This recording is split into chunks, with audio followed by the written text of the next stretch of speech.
네, 안녕하십니까. 발달장애 아동 재활수칙 두 번째 이야기입니다. 정인태의 발달 교육 재활 심리 이야기. 교육부 소관 사단법인 국제 MBPA 학문진흥협회와 함께하고 있습니다. 네, 국제 MBPA 학문진흥협회는 MBPA 과학을 세계로 진흥시키는 일을 하기 위해서 창립이 되었습니다. 자, 제가 16년 동안 이 장애 아동들 재활 교육을 하면서 그러면서 제가 이제 그 임상 발달 재활실에서 아이들을 재활을 아무리 열심히 해도 생활 속에서 이것이 발달에 긍정적 환경을 만들어주지 않으면 실패하는 거예요. 자, 예를 들어서 저는 열심히 매일매일 아이한테 열심히 재활 교육을 했습니다. 진짜 막 땀을 흘리고 막 아이랑 같이 온 힘을 다해서 했어요. 열정을 다해서 했는데 집에서 아이가 매일 텔레비전, 비디오, 핸드폰 이런 거에 계속 노출되어 있는 거예요. 그러면은 그거는 발달에 부정적 영향을 미치는 거기 때문에 아이 발달이 진행되지 않는 거예요. 그래서 제가 항상 얘기했던 게 이게 가정과 부모님과 선생님이 하나가 돼야 된다. 그래서 24시간을 발달에 적합한 환경으로 만들어줘야 된다. 이것을 제가 항상 강조했던 그러한 내용입니다. 네, 이 아동 재활 수칙을 그래서 제가 16년 동안 아이들을 재활하면서 만들어낸 게 바로 이 MBPA 아동 생활수칙입니다. 생활수칙. 이 생활수칙을 안 지키면 안 되는 거예요. 그래서 이걸 항상 강조했습니다. 어제는 제가 비디오, 텔레비전, 인터넷, 컴퓨터, 핸드폰, 아이패드, 카세트 등 시청각 전자매체를 금지해 주세요. 그랬어요. 원숭이가 키우면 원숭이처럼 되죠. 네, 이러한 기계들이 키우면 기계처럼 되는 겁니다. 사람과 상호작용을 못하게 되는 거죠. 네, 그 다음에 두 번째 보면 혼자서 장난감, 특히 전자장난감, 소리나는 장난감을 가지고 놀지 않게 해주세요. 제가 이제 이제 지도자들을 많이 양성을 했어요. 각 대학에서도 강의를 많이 했습니다. 뭐 숙명여자대학교 평생교육원이라든지 서강대학교 평생교육원에서도 제가 이 분야를 좀 강의를 했고, 뭐 극동대학교 특수교육학과, 네, 특수교육학과에서도 제가 이걸 강의를 했고요.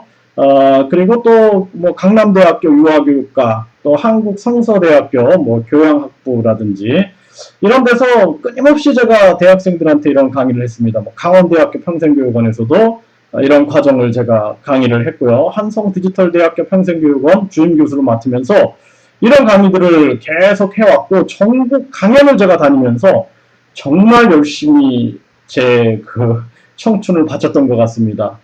그런데 제가 아까도 말씀드렸지만 24시간을 발달에 적합한 환경, 발달에 긍정적 환경으로 만들어줘야 되는데 아이가 집에서 혼자서 전자장난감을 가지고 논다든지 소리나는 장난감을 가지고 논다든지 이게 안 된다라는 거예요. 왜 그래요? 왜? 인간의 발달의 가장 큰 핵심적 요소는 사람과의 상호작용입니다. 사람과의 상호작용 없이는 인간이 발달될 수 없는 거예요. 그래서 아이가 태어났는데 사람과 상호작용을 안 해준다? 그러면 어떻게 될까요? 발달장애가 됩니다. 발달장애. 그러니까 인간의 발달에 있어서 사람과의 상호작용 없이는 인간의 발달을 생각할 수가 없는 거예요. 아이가 태어났는데 전혀 사람이 아이한테 상호작용을 안 해주고, 뭐 예를 들어 늑대가 갖다 키웠다 그러면 어떻게 돼요? 늑대처럼 행동하고 사람의 언어나 사람의 사회성을 배우지 못하는 것입니다. 상호작용 속에서 항상 발달이 되는 거예요.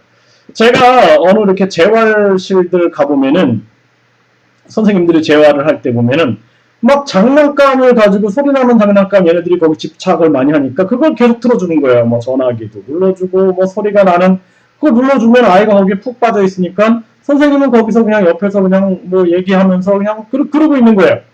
이거 안 됩니다. 가장 중요한 것은 사람과의 상호작용이에요. 상호작용. 사람과 적극적인 상호작용. 이 상호작용을 방해하는 요소들. 예, 그래서 혼자서 놀이하고 있는 장난감이라든지 소리나는 장난감 이거 안 돼요. 이것은 발달 재활 기구로서도 적합치가 않습니다. 네, 그래서 재활교육실에 이런 것들이 있다 그러면은 당장 치워주시는 게 가장 좋습니다. 물론 뭐 경미한 발달 지체에서 아이가 여기에 집착이 일어나지 않는다. 집착이라는 것은 이걸 없애면은 울고불고 막 야단을 하는 거예요, 아이가.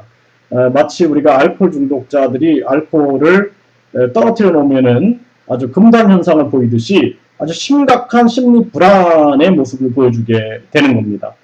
그렇지 않은 경우에는 괜찮아요. 그래서 뭐 경계성 발달 지연 같은 경우에는 뭐 이런 장난감을 활용해서 우리가 상호작용하고 이게 상호작용이 돼야 돼요. 자, 우리 친구야, 여기 전화기 한번 눌러볼까? 이거 눌러봐. 아우, 눌렀네. 잘했어. 요번에 여기 3번 눌러볼까? 아우, 잘했어. 와, 너 누구한테 한번 전화해볼까? 엄마요. 아, 그래? 엄마한테 전화해보자. 여보세요? 네, 엄마 지금 뭐해? 막 이러면서 이게 상호작용이 되면은 가능하지만 그게 아니라 그냥 아이가 자기 세계에 빠져 있고 그냥 뭐 전혀 인간과의 상호작용이 되지 않고 자기가 고립되어 있다. 이것은 안 된다는 것입니다. 재활교육실에서 점검해 주세요. 만약에 이런 집착하는 아이들이 있다 그러면은 저런 물건들을 치워주셔야 됩니다. 아니면 아이가 거기에 집착해서 다른 사람과의 상호작용 활동이 되지 않습니다.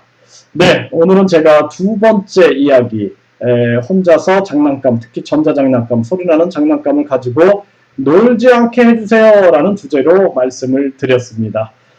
네, 본 강의는 교육부소관 사단법인 국제 MBPA 학문진흥협회와 함께 했습니다. 그리고 여러분들 질문 있으면 질문 남겨주시면 제가 답변을 드리도록 하겠습니다. 그리고 본 영상이 도움이 되셨으면 좋아요, 구독 눌러주시면 더 좋은 영상을 만들기 위해서 노력하겠습니다.